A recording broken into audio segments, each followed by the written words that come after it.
Welcome, Eugene Cannabis TV. You made the trip. We're at episode 568. We've got a special guest here. Unkle Pat is here, and Unkle Pat called me and said, I have a product and I'd like to show on the TV. And I said, what is that? And he said, well, it's medicated barbecue sauce. And yes. I said, wow, you bet. So he graciously came in, and welcome, Unkle Pat. And DanK is welcoming Unkle Pat to the show. There How you go. doing, DanK? Good, man. Good. Appreciate you coming in.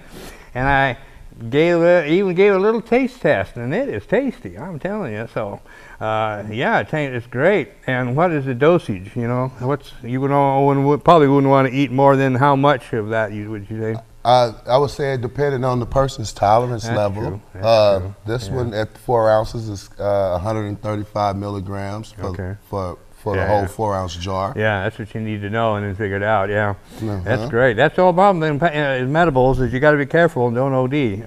There's a saying that came up, and I hope I can find it again. It was something about eat half and then wait. I suggest you give it 75 minutes. Yeah. 75 minutes is a good count, and if you don't feel it just so soon, if you do rush to take more, you will go to sleep. Yeah, I know. That's what I like to tell people that aren't familiar with it. You know, is you take one dose, and because when you're digesting it, it takes longer to take effect. Yes. And so people are used to smoking it, and they take a hit, and then they feel it. You know, well, they do a medible, they're not familiar with it. They'll eat some and then wait 10, 15 minutes, and they don't feel anything, and they're thinking, I must not have enough. So then they eat another bite, or some more. Yeah. And then the first one kicks in, and they're thinking, okay, yeah, that's what I needed. Now I'm there. You know. Well, no, you're on your way up here in a few more minutes, and then. But anyway, so how did you get started in this, and what's your thing on cannabis? Well, my thing on the cannabis is that I was in the United States Navy, DanK, and marijuana was just not on the top of my list as a pain medicine, should I say. I had a bad accident, and I had a 98 Ford SUV. I was changing the oil on it, and the jack failed, and it crushed all of this right here. Once I went to the hospital, I get out the hospital, a 6-month stretch, my kid's mom then, or wife then, kid mom now, she's brought it to my attention. She said, Nigel, they say marijuana is like a medicine, it may not heal, but it'll help with the pain. And so I said no, being a veteran that I was, and she kind of hounded me for a couple of days, and I did say yes. And so I'm going for it, and I don't know what to expect. Myself saying to myself, no, marijuana can't do all that. And I went on ahead and smoked some marijuana, and believe it or not, the psychedelic effect, it kind of gave me relief of pain. My body hurt all over. I could hardly open my mouth, and but I was able to play with my kids, go to the bathroom by myself. But when the effects of the marijuana wore off, boy, did my body pay for it. The pain came all the way back. I've heard a lot of people say it doesn't kill the pain, it makes the pain bearable. It was like, I'm gonna say, it didn't make it bearable. It was like it almost wasn't there. I was able to move the way I wasn't able to. It was like there was no pain. Yeah. It amazes me. I started out 20 years ago as a legalization activist, for recreational, and then this medical thing come along, and I ended up working on the medical law and gathered signatures for it, and then went the whole route, and along the way I'm meeting more and more people who are talking about their experiences like you, and I'm just going, wow. I knew it was an amazing plant, but wow. Yeah. And my own story is we've got a product that we're going to be showing here in one of these days. A local product the lady makes is a topical lotion that's got cannabis in it. And my wife is she's not real supporter of marijuana, but she does believe in naturopathic and stuff. Okay. And she had her back was bothering her because she does house cleaning. Okay. And so she had some real pains in her back. And so I told her, I said, well, you know, a friend of mine was telling me about this salve. It's a little spendy, but I wouldn't mind getting some and give it a try, you know. So anyway, we did it, and it works. It works. She's a believer. And did it take her pain, make it almost non-existent? Yeah, it did. It went completely away. She went from hurting to no pain, just in one application. Until the effects of it wore off, huh? Yeah, exactly. Yeah. So, and like I said, at $30, you know, for a little thing, not very big, but it goes a long ways. You don't need much. Absolutely. And you know, once I got to smoking it, when I was still hurting real bad, it was more of the coughing that kind of made me kind of shy away from it, because with my body hurting and when I was medicating before there was no pain, it's the coughing that brought pain. And so what I did, I said, there's got to be another way. And I talked to my doctor, and he told me about medibles with marijuana. And so I tried all kind of medibles. I tried them all, from the cookies to the butter to the candies, and everybody is making the same thing. And it had a horrible taste to it, for one. And I was like, there's got to be another way. And so I decided to go into the lab and start working on something. And I was like everyone else, making brownies and cookies and candy. And I just said, man, why does it always have to be sweet? You know, can we do something else with it? And thinking outside the box, there it is. You know, that's great. I was checking the ingredients out, and I was kidding with him. I said, boy, I don't see any high fructose corn syrup in that. No, you'll never see none of that. You know, we got to cater for the health as well, you know. Oh, yeah, definitely. And that's what's neat about buying things like that at the dispensary. You know that it's certified and it's done right. You don't have to worry about it. And speaking of dispensaries, now these are carried at a few dispensaries, I think you mentioned? Yes, there are a few that carry Unkle Pat's comfort sauce. It's Green Health Associates. They're on 607 State Highway 99 North. Sweet Tree Farms as well. They're on 4097 West 11th Avenue. Kush MMD, they're on 215 West 10th Avenue. These are the dispensaries that are... where they're at now. And if your dispensary doesn't have it, ask them why not. Did you want it? And that's Unkle Pat's, and there's a K in the word uncle. So, but that's Unkle Pat's comfort sauce. So I didn't even dawn on me till just now. That's a great name. That's great, comfort sauce. So Thank you. That's great. And not only it tastes like home cooking to give you comfort, but the THC, which reminds me, and the THC, okay, it's 135, okay, 4-ounce jar, so you know that's 135 milligrams, and so you just figure that, well, okay, I need about 30 or whatever, and you just divide it up accordingly. Absolutely. And that's how you control it, or keep it under control anyway. Absolutely. So yeah, definitely tell people that at your dispensary, if they don't have it, that you want it. So I'm going to do a few announcements here. We still got a little bit of time left in the first segment.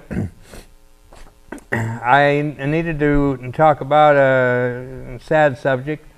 Our friend Nan, who's helped us on the Hemp Fest for a couple of years, I start choking up. Nan came out of nowhere, and I met her at Saturday Market one time, and she said I could like to help you with the Hemp Fest, and boy, was I needing some help bad, you know. And she was just perfect at the right time. This lady has so many ideas. She was, and the next couple of years, she was able to take the Hemp Fest places I only dreamed of going, you know. Oh, wow. And she was just incredible. And anyway, she called me at the end of the last year and said that she wasn't going to be able to help with the Hemp Fest this year. And the irony of it is that, and she wouldn't even known how true that turned out to be, because I know she had ankle surgery or foot surgery in January, but I hadn't heard from her, and so and then the end of February, or no, I'm going to lose track of time here. No, it was actually, anyway, not just a few days ago. Okay. Apparently, she was in the hospital, and she had some I don't know what kind of surgery. She had some surgery, and she was in recovery, and all of a sudden things started going wrong, and she ended up brain dead. And so then they had to pull the plug, so Oh, wow. she's gone, you know. And yeah, it's just like that. I mean, it just blew everybody away because it's just so sudden. It's just nobody knew it was coming, and bam, they don't even know what the hospital didn't even know. Oh, so they're going to do an autopsy to find out. But anyway, Nan, wow, she was incredible, and I'm going to miss her big time. From the get-go, I named her general manager. That was her position, general manager. She was second in command. I gave it to her. I said, "You're incredible. Go for it. Take it." You know. So anyway, we need a lot of help this year to take place in Nan, especially. We're going to need a whole bunch of people to help out. But we're going to need help, and we have a meeting coming up. It's the 26th. Excuse me. That's the 26th of March, and that's on a Thursday. So if you'd like to come, get a hold of me, and I'll let you know where we're meeting. And you can write an email to dankbagman@hotmail.com. That's D-A-N-K, DanK, bagman@hotmail.com. We'll get that info to you. So it's going to be exciting this year, and it's going to be a big event. It's going to be bigger than it was last year, and last year it was off the charts. So. And I'm ready for it. Cool. This will be my first hemp fest. Yep, that's right. Excellent. Well, that'll be great. We're going to love to have you there, and you're going to love it too. It's right down on the river. Okay. And there's a lot of trees and green grass and shade, and it's a really nice spot. Okay. And everybody loves it. We used to be up by Washington. We used to be at the Washington Jefferson Park. Okay. But a lot of people complained. I thought it was a pretty cool venue, but they had a lot of complaints, and so we decided to try this other one, and people are really liking that one. So it's working out real well. And a couple of quick announcements. Remind everybody that we still need Eugene Cannabis TV needs help occasionally, and we've been having some computer problems lately. We could use at least a 1, better yet 2 terabyte hard drive, standard hard drive. We could really use one for our backup, and if you could help with that, it'd be great. I always say we'll take green or green. Green or green. Donations accepted, green or green. Okay. But no, we really need some help with that hard drive, so if somebody could help out, that'd be great. And of course, we'll always need special guests, just like Uncle Pat here, and always glad to have the guests come in and make new friends, and that's what it's all about. We're out to spread information on cannabis, and always want people to come on and tell their cannabis stories. Absolutely. And the thing that I always try to keep pushing, telling everybody is that felons can vote in the state of Oregon. Did you know that? I did not know that. See, yeah, and it's amazing how many people don't, because there's so many states that felons can't vote. And Oregon, actually, felons can vote. In fact, there's a specific law that specifically states that. And so I try to get the word out as much as possible, you know. So, yeah. I don't know if that applies or not to you, but I will let you know. But a lot of people don't. Like I said, yeah, it's amazing to me. So I keep trying to spread the word and let them know. So anyway, we're going to wrap up this segment here a little bit, and we're going to go on to the second one. And Uncle Pat is going to stay with us, and we'll be talking about a couple of stories, talking about the medical marijuana business conference that was here in Eugene, and one coming up in New York. So if you have a desire to take off for New York in June, this would be a good place to go. We'll be right back. Thanks.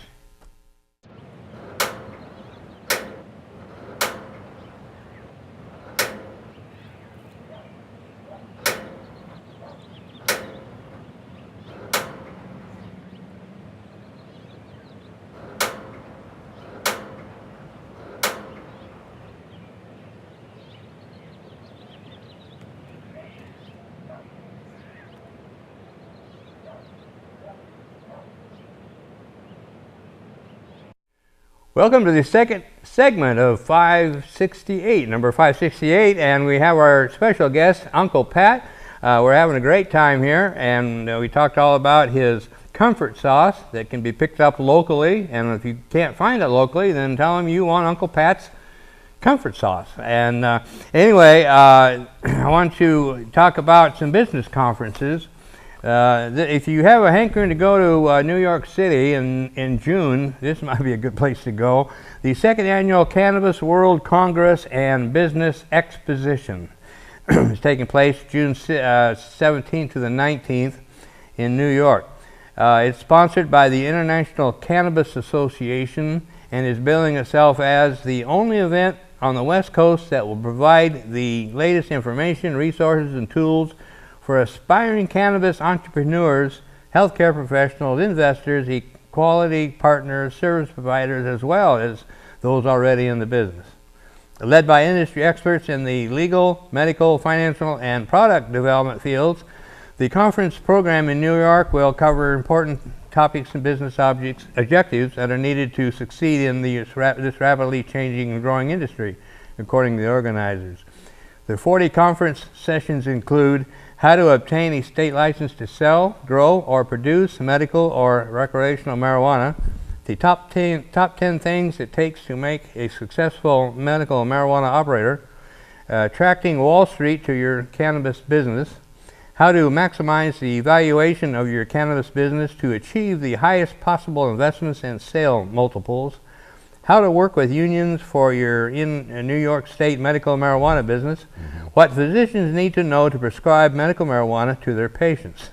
So look at the detail, and it occurred to me, and we just had our conference in Eugene, and it just occurred to me today.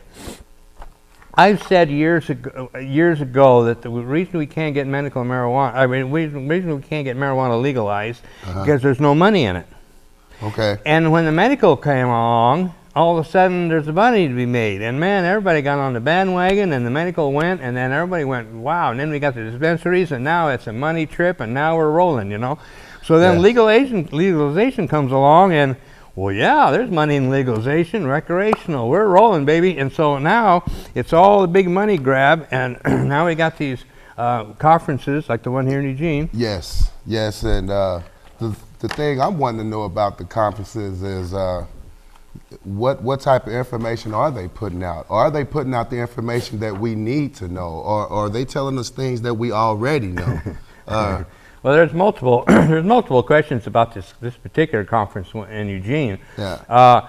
I had associates of mine say, I said, I'm not getting the latest information because I don't have $300 to pay to go in and hear what the speakers are saying. Absolutely. And then one of the key people wrote on one of our social media things, Yeah. And he said, well, if you listen to the hearings, the recorded hearings out of Salem, you can pretty well keep up on what's going on, Okay. Well, yes, you can on the implementation and where it's at, but I'm not going to pick up the stuff that they're saying at this conference, and so I'm missing out on that, and it really ticks me off because what it boils down to, it's an elitist thing. If you don't have $300, you can't come and see what's going on and what's the latest, Yeah. And in the day, I've been in Actors for 20 years.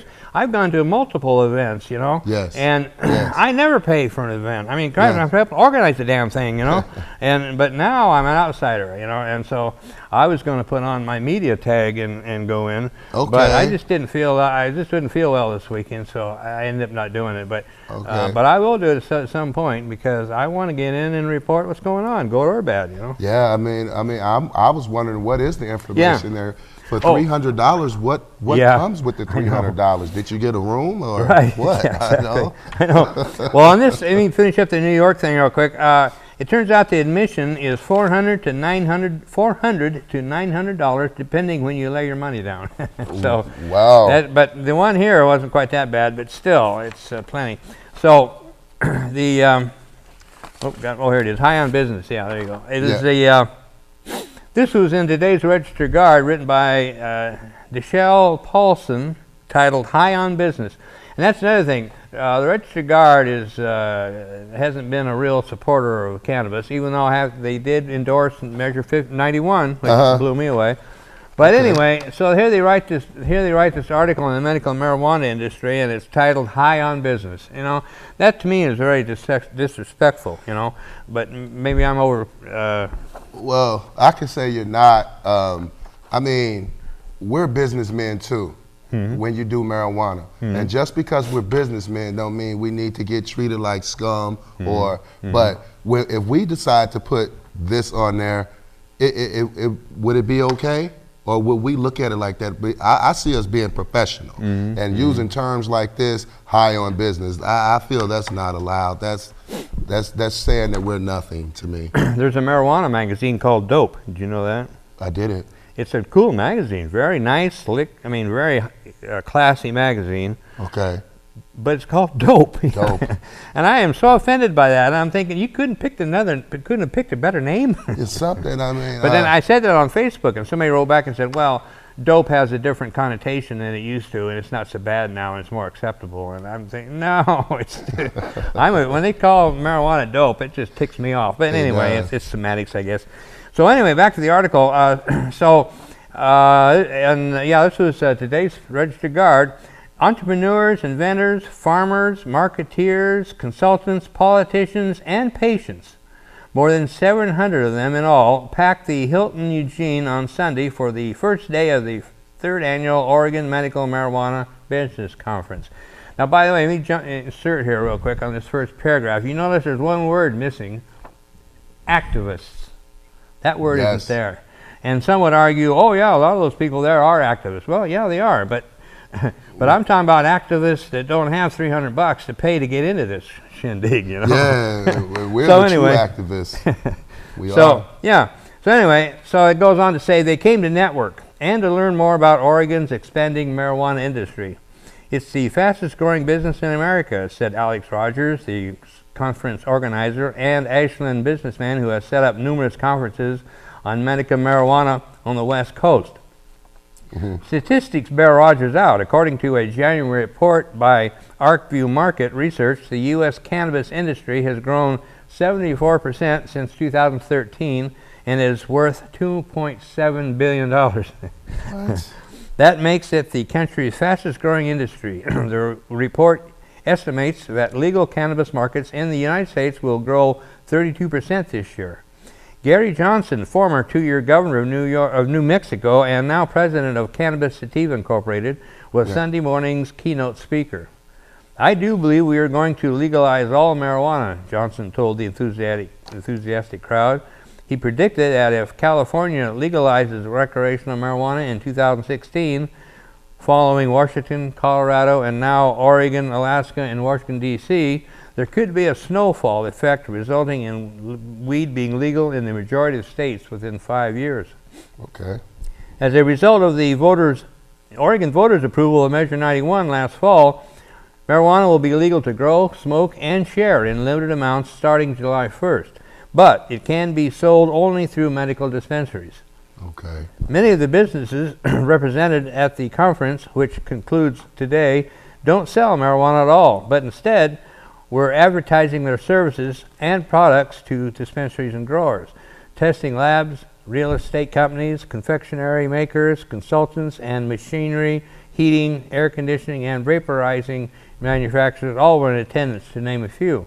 Even the Eugene Water and Electric Board had a booth to let the cannabis community know that the utility is here to help, just like they do for other business, any other business community, said Roger Mangan, an eWeb accounts manager. Travis Ashley, 30, from Medford, is an extraction technician with High Grade Harvest, a cannabis collective dispensary based in Southern Oregon. He worked the high grade booth, explaining its services and trading business cards. I've met a lot of people here who don't know too much, but they are really interested, Ashley said. He discovered High Grade while doing locksmithing and security systems for the business. He soon got a job at the firm's dispensary in Talent and later moved up to technician. There are so many fields opening up, from security to labs, he said. There are a lot of people here who are looking for a niche. Anthony Johnson, chief petitioner for ballot measure 91 and editor of marijuanapolitics.com, offered his own opinion in a talk on many of the unresolved questions over marijuana in Oregon. Several of these issues are expected to be taken up by the legislature in coming weeks. Before Measure 91's passage, many counties and cities in Oregon passed local taxes on marijuana. Despite local language to the proposed measure indicating that only the state can levy taxes on this substance, growers and dispensaries are wary of the taxes, which they say can make the final product expensive and send customers back to the black market for a cheaper alternative. And then I believe that.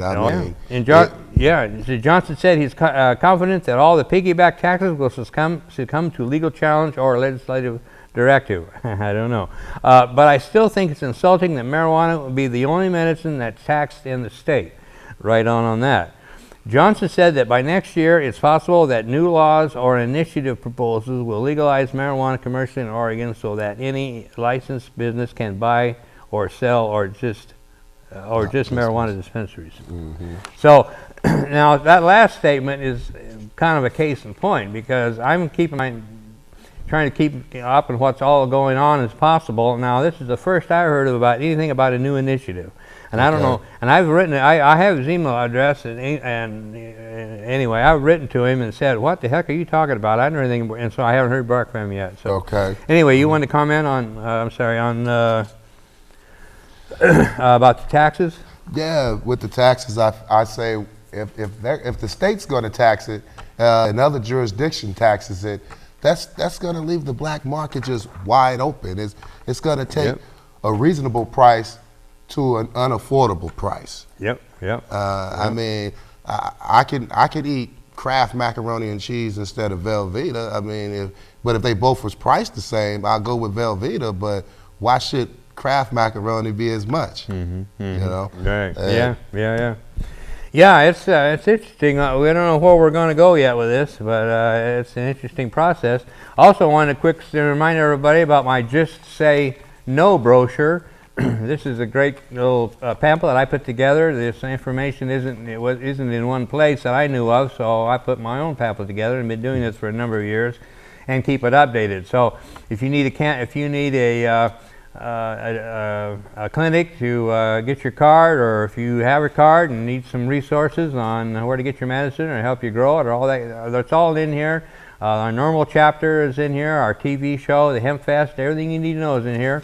And it's a Word document, so we can email it to you or send it to you snail mail. So anyway, let us know. And our main way to get a hold of us is at dankbagman@hotmail.com, and let us, get a hold of us. And also come and see us for the show, just like Unkle Pat did. So thanks for seeing here. Thank you. We'll see you.